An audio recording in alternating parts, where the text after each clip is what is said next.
Bismillahirrahmanirrahim. Assalamualaikum warahmatullahi wabarakatuh. Gimana kabarnya pagi hari ini? Sehat semuanya? Amin. Semoga tetap semangat. Kita lanjutkan pelajaran biologi selanjutnya. Nah, pada kesempatan kali ini eh, Ustaz akan menyampaikan tentang kelainan dan penyakit sistem ekskresi. Tentunya kalian masih ingat ya? Gampang. Nah, ini sebetulnya intinya di sini ya. Bagaimana cara urin itu bisa diproduksi? Nah, kemarin masih ingat singkatannya apa? Gampang. Feeling gua rada protes. Oh, disetrum. Ya, apa? Feeling gua rada protes. Oh, disetrum. Oke, apa itu feeling gua?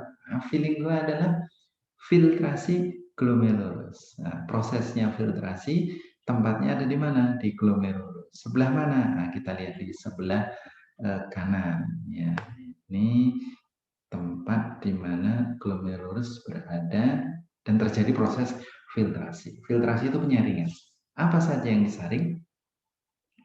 Yang disaring itu zat-zat yang berukuran kecil. Ya, dan yang besar berarti pasti tertahan, ya, nggak ikut larut. Ya. Nah, hasil dari filtrasi ini urin primer. Ya, urin primer yang ditampung di kapsul Bowman. Mana kapsul Bowman? Nah, ini yang lingkaran merah. Oke, feeling good. Yang berikutnya adalah rada protes. Ya, rada protes ini reabsorpsi. Ya, berlangsung di mana? TKP. Ya, tubulus contortus proximal. Nah, reabsorpsi ini adalah penyerapan kembali zat-zat yang diperlukan. Jadi re itu kembali, absorpsi penyerapan. Ya, menyerap kembali zat-zat yang masih diperlukan. Apa saja? Glukosa, asam amino, vitamin, sebagian mineral, dan sebagian air. Ya, maka hasil reabsorpsi itu disebut filtrat tubulus atau yang kita sebut sebagai urin sekunder. Rada protes, reabsorpsi proksimal. Yang ketiga, disetrum, ya. Augmentasi distal ya, disetrum. Ya. Augmentasi ini nama prosesnya yang ketiga terjadinya di tubulus contortus distal, TKD. Nah, augmentasi ini adalah penambahan mineral ke urin sekunder tadi dari hasil rada protes tadi. Nah, sehingga banyak mengandung urea. Ya, dari sini augmentasi itu akan mengalami proses pemekatan. Ya, jadi dari sisi warna, dari sisi konsentrasi itu ditambahkan. Ya, makanya ada istilah penambahan. Augmentasi itu penambahan. Ya, di sepanjang tempatnya di mana? Tubulus contortus distal dan nanti akan ditampung ya sebelum dikeluarkan itu di tubulus yang namanya tubulus collectivus. Di mana? Nah, di sini di proses akhir setelah tubulus distal. Nah, itu ya. Masih ingat ya? Oke, yang berikutnya nih. Apa saja kelainan dan penyakit sistem ekskresi. Nah, nanti ini ada tugasnya nih. 4.9 nih keterampilan nih, pengambilan nilai keterampilan. Gampang ya, gampang dan menarik insya Allah. Nggak banyak ya. Kita akan bicara kepada kelainan dulu ya. Nah, kelainan ini apa saja yang terjadi pada sistem ekskresi. Yang pertama adalah gagal ginjal. Nah, gagal ginjal ini atau yang disebut sebagai GGK ya. Gagal ginjal kronis. Nah, bedakan antara kronis dan akut ya. Kalau akut itu terjadi penyakitnya itu baru sebentar. Kalau kronis sudah lama. Nah, ini kita bisa bandingkan ada ginjal normal, ya, gagal ginjal nih kayak gini sudah agak berubah warnanya. Yang ketiga adalah terjadi gagal ginjal kronis. Apa sebabnya? Nah, pasti yang namanya gagal ginjal itu terjadi kerusakan, ya, kerusakan pada ginjal, ya, kurang lebih sekitar 3 bulan, ya, atau lebih, ya, karena kronis. Nah, biasanya ya kita flashback ke belakang, ginjal itu kan fungsinya buat menyaring limbah dan kelebihan cairannya di dalam darah sebelum benar-benar dibuang melalui cairan urin. Nah, setiap harinya tubuh kita itu menyaring sekitar 120 sampai 150 liter darah. Tapi yang dihasilkan di urin kita itu cuma 1 sampai 2 liter. Kenapa coba? Nah, tadi ada yang direabsorpsi, diserap kembali dan seterusnya. Sehingga akan berkurang. Nah, ini di setiap ginjal kita itu ada yang namanya nefron. Yuk, apa coba nefron? Ya, nefron itu unit penyaring lah, gampangnya kayak gitu ya. Ya, yang sebelumnya saya terangkan yang feeling gue rada protes audisetrum. Nah, disitulah rangkaian dari proses penyaringan. Nah, ada organ yang namanya glomerulus. Ya, glomerulus itu fungsinya tadi buat menyaring cairan dan limbah untuk dikeluarkan. Ya. Nah, fungsinya salah keduanya adalah mencegah keluarnya sel darah dan molekul besar yang berbentuk protein. Nah di sini gagal ginjal terjadi. Ya, limbah ini menumpuk di dalam tubuh. Gejalanya semakin menurun, gitu ya. Dan ini sangat berbahaya kalau tidak ditangani. Nah, di Indonesia itu juga sudah sangat banyak sekali ya gagal ginjal kronis ini. Nah, gejalanya apa? Gampang. Gejalanya kalau gagal ginjal itu bisa kita lihat dari kemunculan darah di dalam urin, Masya Allah ya. Kemudian pembengkakan pada tungkai, ya, tungkai kaki tentunya, dan tekanan darah tinggi yang tidak terkendali. Nah, sebabnya kenapa sih? Nah, sebabnya itu ya kerusakan fungsi ginjal dalam jangka waktu yang lama tadi, kronis tadi. Sebabnya apa? Ya, bisa dari beberapa penyakit, diantaranya diabetes, tekanan darah tinggi, atau penyakit asam urat. Nah, asam urat yang sangat kronis ini bisa menyebabkan gagal ginjal di masa tuanya. Gimana cara penyembuhannya? Salah satunya adalah dengan pemberian obat-obatan. Kalau agak parah, cuci darah. Nah, apa itu cuci darah? Nah, ini teknologi. Ya, teknologi yang nanti di belakang yang kalian akan diberikan tugas. Ya, gimana cara teknologi ini ya, barang luar bukan dalam kita, tapi bisa membantu membersihkan darah. Kalau parah banget dengan transplantasi ginjal, nah gitu ya. Insya Allah mudah-mudahan kita terhindar dari penyakit ini. Yang kedua ini adalah penyakit batu ginjal. Nah, di sini ya, pernah dengar nggak batu ginjal? Nah, batu ginjal ini atau nama lainnya adalah nefrolithiasis, ya nefrolithiasis. Nah, kita lihat di sini. Ah, di sini ada putih-putih ini. Nah, ini adalah batu ginjal. Ya, yang namanya batu yang menyerupai batu ya. Itu dapat dari mana? Dapatnya dari mineral dan garam-garam di dalam ginjal kita. Ya, di sepanjang saluran urin ya dari ginjal, kemudian ureter, kantong kemih, dan uretra. Nah, kita lihat nih ya urutannya. Pertama itu kanan kiri itu ginjal, kemudian ke bawah itu ada saluran, ya namanya adalah ureter.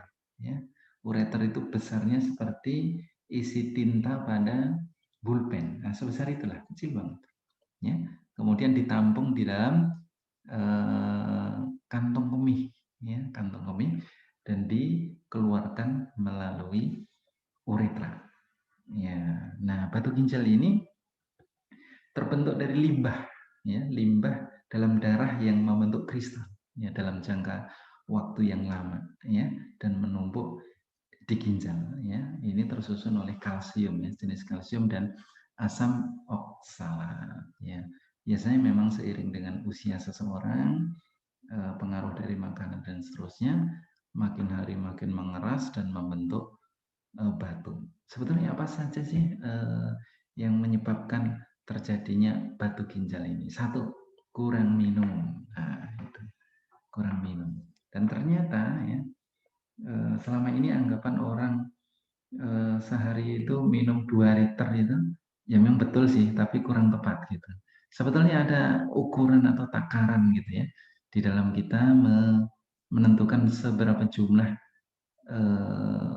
air yang harus kita konsumsi tiap harinya. Rumusnya adalah berat badan kali 30 ml. Nah, dicoba ya.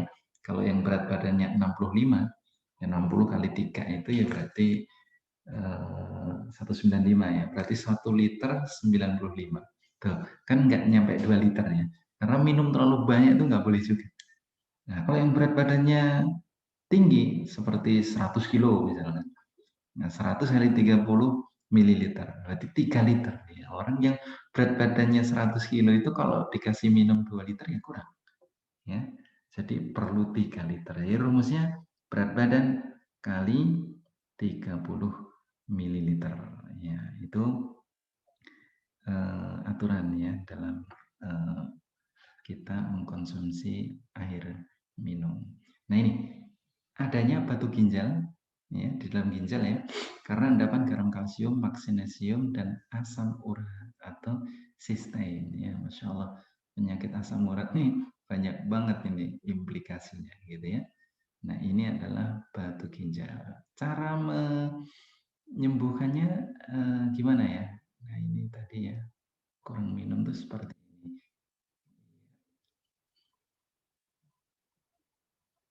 Oke, cara menyembuhkannya bagaimana? Nah, nanti ada teknologi lagi. Teknologi yang namanya ESWL. Apa itu? Nah, kalian pernah mendengar seperti ini ya, batu ginjal yang di apa namanya saluran di ureter tadi itu dihancurkan ya tanpa memindahkan atau dioperasi. Jadi nanti jadi kristal-kristal kecil yang larut kepada air kencing. Yang ketiga, penyakit ketiga adalah albuminaria. Dari sisi bahasanya, albuminaria ini ada proteinnya, albumin. Nah, pernah dengar ya? Albumin. Nah, ginjal yang bagus tuh seperti ini, ya. Jadi darah itu tuh disaring ya tanpa lolos gitu, tanpa lolos. Nah, ini yang kita sebut sebagai ginjal bocor itu seperti ini ya, Masya Allah ya. Nah, ini yang apa namanya yang albuminuria tadi. Ya, jadi filternya itu sudah tidak berfungsi dengan baik sehingga albuminnya itu turut ke bawah gitu. Jadi tidak bisa di apa namanya disaring ya sehingga urinnya itu bercampur dengan protein. Ya, jadi nggak kesaring gitu. Nah, albuminuria ini bisa dicek atau bisa di apa namanya dideteksi ya dengan menggunakan pengukuran laboratorium. Nah, itu albuminuria. Nah, tanda-tandanya apa? Ginjal bocor itu satu, urin yang dikeluarkan itu berbusa atau berbuih ya, dalam jumlah yang sangat besar gitu ya. Kemudian ada pembengkakan lagi ya di kaki, di tangan ya, kemudian mudah lelah, mual, muntah, sering buang air kecil, ya, susah tidur, ya, kulit gatal, ya, dan seterusnya. Nah, nanti diobati ya, ada diet khusus, ya, ada obat diuretik, ya, dan seterusnya. Kemudian yang berikutnya adalah, nah ini ya, yang keempat adalah anuria. Nah, anuria itu A itu tidak, ya, ya, A itu tidak, nuria itu ya air kencing ya, urin. Nah, anuria itu gangguan pada ginjal yang tubuh ini nggak mampu memproduksi urin. Ya, Masya Allah ya. Jadi tidak bisa buang air kecil dalam 12 jam terakhir ya. Dan ini juga masalah yang sangat serius ya. karena urin itu harus dibuang gitu, ya, karena akan membuang sisa metabolisme dan cairan lebihan dari dalam tubuh, gitu ya. Masya Allah. Nah itu anuria. Ya, nanti lengkapnya kalian baca sendiri. Oke, yang berikutnya ini tantangannya. Nah, sekarang tantangannya adalah teknologi pada sistem ekskresi. Apa saja tadi sudah dibicarakan. Ya, yang pertama adalah cuci darah atau hemodialisis. Nah, ini bagaimana caranya? Nah, ini tugas kalian. Silahkan dicari bagaimana mekanisme hemodialisis ini. Ya. Hemo artinya darah, dialisis artinya pemisahan zat terlarut. Ya. Dengan kata lain, hemodialisis itu penyaringan darah ya dari sampah-sampah, dari hal-hal yang beracun dan seterusnya itu di luar tubuh. Nah, disaringnya di luar tubuh di sini. Jadi pakai alat kayak gini, masya Allah. Ya, alatnya sangat besar sekali, segede kulkas, gitu ya. Mekanisme bagaimana sangat menarik sekali. Silakan nanti dicari. Nah, itu tugas kedua. Tugas pertama tadi mencari penyakit selain yang 4 tadi pada sistem ekskresi. Boleh 2, boleh 3. Nah, silakan. Yang kedua, tugasnya adalah ini, mencari bagaimana cara kerja dari mesin ya, mesin hemodialisis. Nah, itu. Nah, ada satu lagi. Ya, ada satu lagi, yaitu adalah yang tadi sudah saya sampaikan nih, alatnya ya.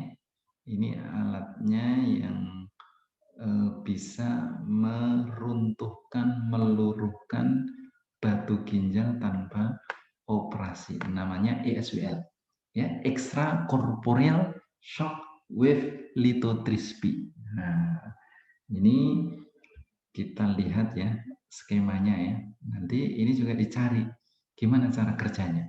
Nah, secara sepintas nih ini tadi. Ingat, ini ginjal, ini ureter, ya, ini vesikula, ya, vesikula urinaria atau kantong kemih, ya, dan yang ini adalah ureter, ya, ureter. Nah, disinilah letak batu ginjalnya. Nah, dengan ESWL tadi, ya, batu ginjal tadi itu dihancurkan, ya, dihancurkan dari dalam. Jadi nggak perlu dioperasi, ya, sehingga nanti batunya itu akan larut, ya, kemudian akan luruh bersama dengan urin. Selengkapnya gimana? Silakan. Ya, jadi saya ulangi lagi, tugasnya adalah cuma 2. Yang pertama mencari penyakit, ya, yang ya terjadi pada sistem ekskresi selain yang 4 tadi.